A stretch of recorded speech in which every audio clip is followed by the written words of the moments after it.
In the news today, local photographers snap for a good cause, holiday spirits take to the rails, and shoppers flock to Christmas Walk. Good afternoon, I'm Mike Ball with Canadore Newsnet. Our top story, local photographers have makeup artists and volunteers gathered on December 2nd for North Bay's third annual Help Portrait event. As Steph Burt-Hillyard reports, Help Portrait is an organization that takes and delivers portraits for deserving families in 60 countries worldwide. 5 local professional photography studios volunteered their time alongside hair and makeup artists, photo framers, and photo editors during Help Portrait 2012. Help Portrait Community Liaison William Ferguson explained that while participants are hand-selected, it's not up to the photographer to choose their clients. We actually send out letters to a number of social service agencies in the community and other groups in the community looking for them to nominate people who they feel would be deserving of a portrait. Photographer Brian Tremblay of Polar Studios sees people from behind the camera all the time, but the joy that comes from people seeing themselves in a professional portrait makes Help Portrait completely worthwhile. It's a smile we just had from a lady got her framed picture again to her, and it's just that smile, that gratitude for doing something nice. Over 60 sessions have been booked today with Help Portrait, which means over 200 people will come through to get their portrait taken by local photographers. The purpose of Help Portrait is more than just a photograph. It's about giving someone something they may never have had before, a family portrait. It's about changing the way they look at themselves. Help Portrait is a movement about reaching out and doing good in whatever way you can. For more information, please visit their website at help-portrait.com. For Canadore Newsnet, I'm Steph Burt-Hillyard. Josh Hurd is outside with the weather forecast. Josh, is there any chance of snowfall happening right now? Thanks, Mike. I'm outside Canadore College right now where there is a little bit of snow falling. We got some sun coming through those clouds. Let's go ahead and check out the forecast for the day. It's currently -5, partly cloudy, a low of -10 overnight with cloudy periods. Cloudy periods continuing tomorrow with a high of -2. Back to you, Mike. Earlier this week, the second annual Christmas train arrived with great fanfare into the North Bay station. As Andrew Hockridge reports, the light show drew squeals of delight from youngsters and their parents. Kids lined up for a chance to meet the jolly old man in his red suit. It was part of the Christmas train display put on by the Ontario Northland Transit Commission. The train was decorated with lights and holiday greetings and symbols relating to the festive season. What started as an idea only last year came to be a community phenomenon and has had a huge growth since then. This year, nearly 500 people crowded the station platform, waiting to catch a glimpse of the holiday spirit. North Bay was just the first stop of many, and after this it will head up north to Moosonee. And the Christmas train is expected to hand out gifts to many children. For Canadore Newsnet, I'm Andrew Hockridge. Downtown North Bay was a flurry of activity during its annual Downtown Christmas Walk. Stephanie Burt-Hillyard stopped to talk to some residents about their favorite part of this holiday celebration.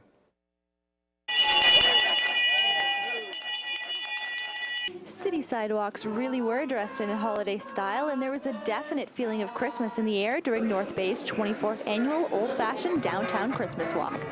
North Bay residents were bundled against the cold, but were full of smiles as they enjoyed hot chocolate and cider, wagon rides, local vendors, and the traditional tree lighting ceremony. 4, 3, 2, 1, 0! Merry Christmas, folks! Christmas lovers were in their glory as they shared their favorite part of the Christmas Walk. I like the actual moment that the tree lights up. Just hearing everybody. Yeah. My favorite part is probably just seeing everyone come together and being all excited for Christmas at the same time. Yeah. I like the candy canes. Santa Claus. What about Candy canes. I love all the people and all the treats. The treats are good. Lighting the Christmas tree? This particular Christmas walk, it would be the chili that's upstairs, I would say, and the Christmas trees, which are really beautiful as well. It's very interesting. I love it. Everybody seems to be in the holiday spirit during the North Bay Downtown Christmas Walk. For Canadore Newsnet, I'm Steph Burt-Hillyard. Merry Christmas, everyone. Christmas is something all families should get a chance to enjoy. The Capitol Center hosted the CTV Lions Telethon in support of families in need of a little more help during the holidays. I was there taking in the event that raised a lot of money for a good cause.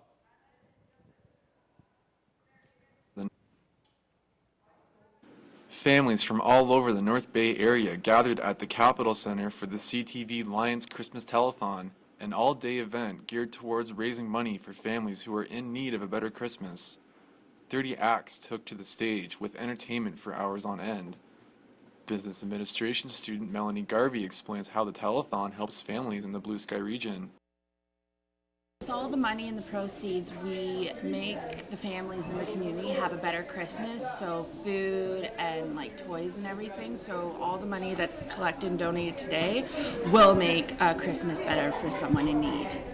The Lions CTV Children's Christmas Telethon is a widely recognized and welcome tradition in the Nipissing district.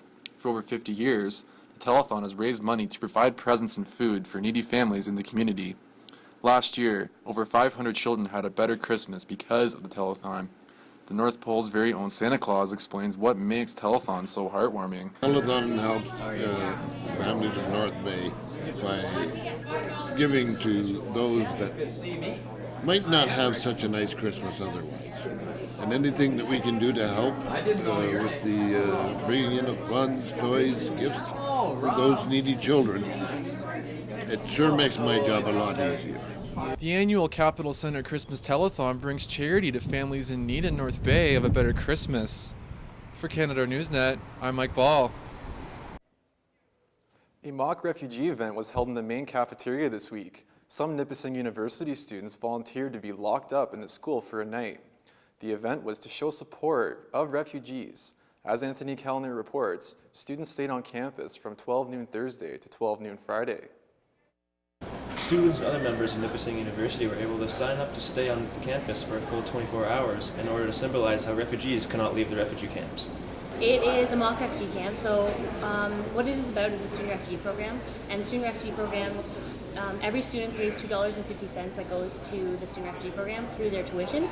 And a lot of students don't even know about that, so that's the main thing I really want to raise awareness.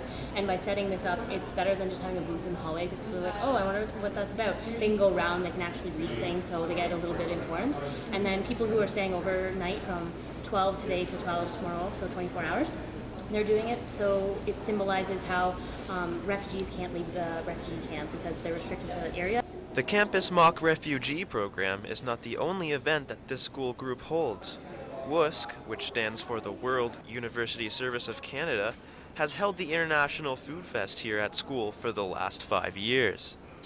This is the first time we've done the mock refugee camp, but it's organized by WUSC, and WUSC is a club on campus, and I've been a part of it for 5 years now. And we've done the International Food Fest. I'm not sure if you've heard about that, but it's a really big event that usually happens in second semester, and it raises about $2,500 for the student refugee program as well. And so we just wanted to make people more aware of what this is, because a lot of people don't understand what SRP is. So we decided to try this out for the first time. Nipissing University proudly supports any way it can help reach out to social problems around the world, and they feel doing this sort of awareness event is a great way to do it. For Canadore Newsnet, I'm Anthony Kellner. The Valiant Chiropractic Center held a documentary screening of the new film Doctored on Tuesday. Reporter Kelsey Richard attended the gathering to see what it was all about.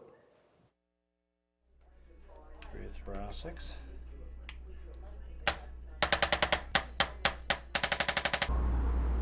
In an attempt to keep people informed about proper chiropractic care, Dr. Gord Valiant is pushing the viewing of the documentary Doctored to his patients. This documentary was created to provide awareness to the public about the issues behind health and sickness care. When you think of the health concerns that people have, there's usually developments of aches or pains or symptoms, just conditions of different parts of the body perhaps breaking down.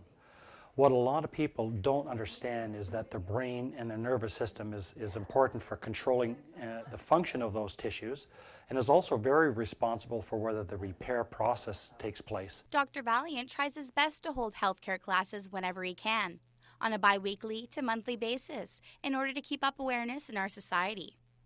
He is trying to keep our community healthy with ongoing natural chiropractic care tactics, rather than resorting to unsafe prescription drug therapy. One of Dr. Valiant's very first patients, Pam Hanley, from when he started his practice over 30 years ago, explains why she resorts to chiropractic care. I was in an accident on a bus, and the ambulance took me to Emerge, and they did x-rays, and a young doctor at the time, I forget his name, he said, well, there's nothing I can do for you. You better go and find yourself a chiropractor. Dr. Valiant believes everyone should be well adjusted, including newborn babies and especially athletes. Valiant Chiropractic Center has recently created a Facebook page. If you would like to go on their page and write a positive message on how chiropractic care has changed your life, they will give you $10 towards your next adjustment. For Canadore Newsnet, I'm Kelsey Richard. Merry Christmas or Happy Holidays? Is political correctness ruining Christmas? We took to the halls of Canadore to find out.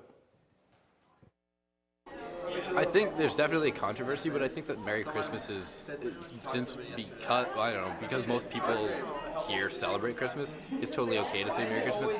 I prefer saying Merry Christmas just because that's what I grew up hearing. And I would prefer Merry Christmas because that's what I've always said growing up, and I think that whatever you prefer saying is fine. Diversity is good, but I say stay true to yourself.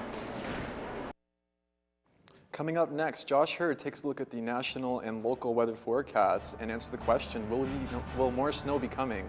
Stay tuned.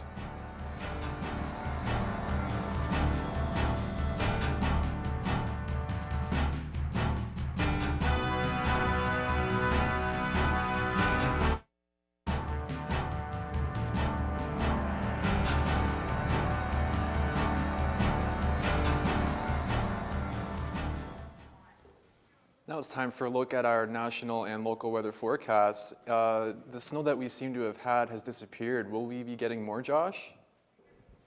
We will be getting some more snow, not much this week, but next week, but I'll talk about that in a few minutes. Let's go ahead and look at the national maps across Canada here. All right, in Vancouver, it is currently 7 degrees and cloudy. Edmonton, -9 with flurries. Regina, -2, sunny with cloudy periods. Toronto, down here, it is 0 degrees, sunny with cloudy periods. St. John's is 7 over here, and it is cloudy. And Halifax is 10 degrees and cloudy as well. Let's go ahead and look at the Northern Ontario maps. North Bay, North Bay is -5 with flurries. Timmins, -9 with light flurries. Sudbury, -5, partly cloudy. And the Sioux is -5, partly cloudy as well. Let's go ahead and look at the long-term forecast. Today is -1 and low of -6. Thursday, 1 with a low of -0. Friday, 1 with 0. Saturday, 2 with a low of -7. And Sunday, -3 with a low of -5. Monday and Tuesday, we're expecting some snow, probably 10 centimeters. And then on Tuesday, 25 to 35 centimeters of snow. So keep an eye out for that. Back to you, Mike. Thanks, Josh. After the break, Jake Bean fills us in on a sports-filled week. Stay tuned.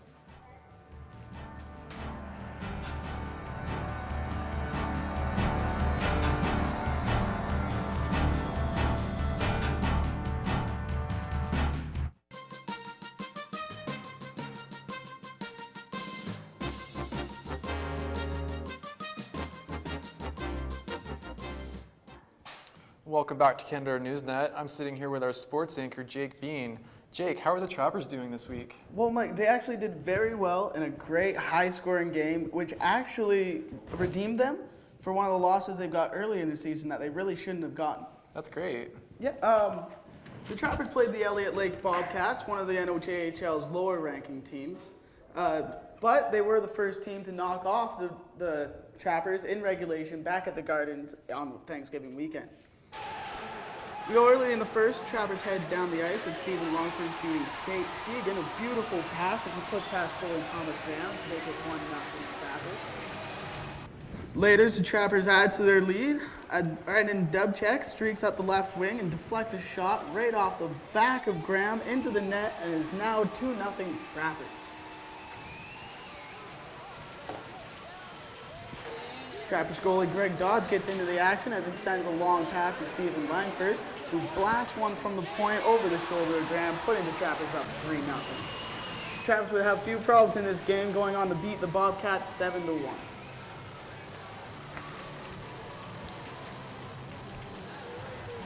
Big night in the NBA. Let's take a look at our scoreboards. The Washington Wizards got their second win of the season, beating Miami 105-101. The Heat, who lead the Eastern Conference, has lost their last 3 games against the Wizards. Minnesota held strong to a 23-point first quarter lead, giving the Timberwolves a 105-88 win over the Philadelphia 76ers. The Timberwolves made 11 of their first 19 three-point attempts after coming in shooting a woeful 27% from long range this season. Kevin Durant scored 32 points, and Russell Westbrook had 25 points and 9 assists, and the Oklahoma City Thunders held off the Brooklyn Nets 117-111 for their 6th straight victory. Zach Randolph has 38 points and 22 rebounds, setting season highs in both categories to carry the Memphis Grizzlies into overtime for a 108-98 victory over the Phoenix Suns. Paul George scored 34 points to lead the Indiana Pacers to an 80-76 win over the Chicago Bulls. George got off to a quick start with 10 points in the fourth quarter and shot 14 for 25. The Houston Rockets rallied from a 13-point deficit with less than 10 minutes to go to beat the LA Lakers 107-105. This is the second loss in a row for the Lakers. Well, the World Junior Hockey Championship should be whetting the appetite for NHL fans who are sick of the lockout. So here's our daily trivia question. With the OHL returning to North Bay in 2013, can you name the last North Bay player to play for the Canada team at the junior tournament? Well, Jake, I believe that was Alex Auld of the North Bay Centennials in 2001. That was Alex Auld. That's completely correct. And actually, Jake, Alex played for the Canadian team in the World Juniors in 2001. Also very true. Yeah. Coming up after the break, an interesting interview with varsity basketball player Kyle Romaniuk with Kelsey Richard. Stay tuned.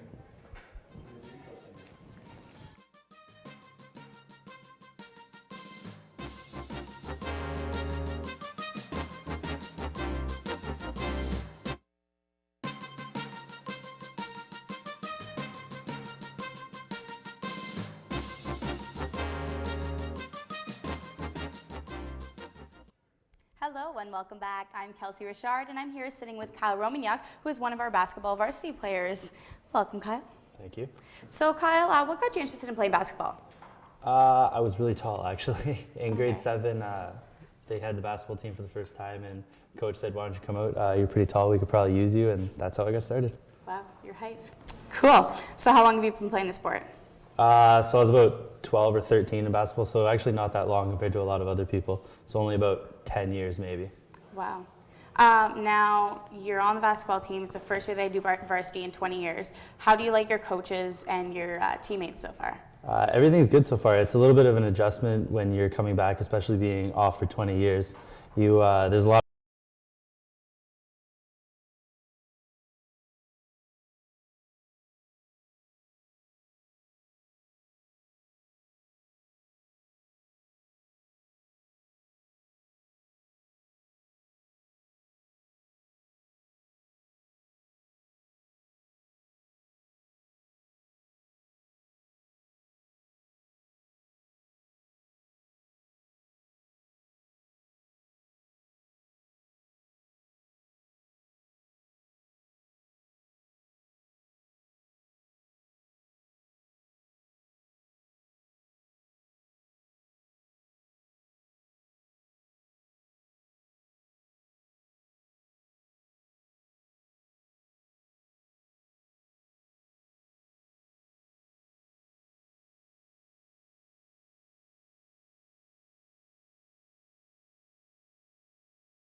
similar. Golf doesn't really help. It's a pretty individual sport. Soccer's another team game. They all kind of, the teammates and the camaraderie and the leadership all kind of go together. Good. Now, how do you juggle being in a full-time program and playing basketball? It's difficult. Yeah. You don't think it is, because you think, I'm gonna go to practice, do my homework, go to sleep, go to school, go to practice, but there's a lot of other things. You want to be a person. You want to go to the movies that one night, and sometimes that paper might not get done until a little bit later in the night. You've really just got to find time to make sure that you balance everything and you're well-rounded. And when you're on the road on the bus, get some studying done. Perfect. Well, thank you so much for being with us, Kyle. Good luck to you and your team in the future. Now, if you want to check out some of our stories, Canadore Newsnet, at Canadore Newsnet, you can visit theclaw.ca. Canadore Newsnet is produced by students in the journalism and television program. And that's all we have for our show today. I'm Kelsey Richard. Stay classy, North Bay.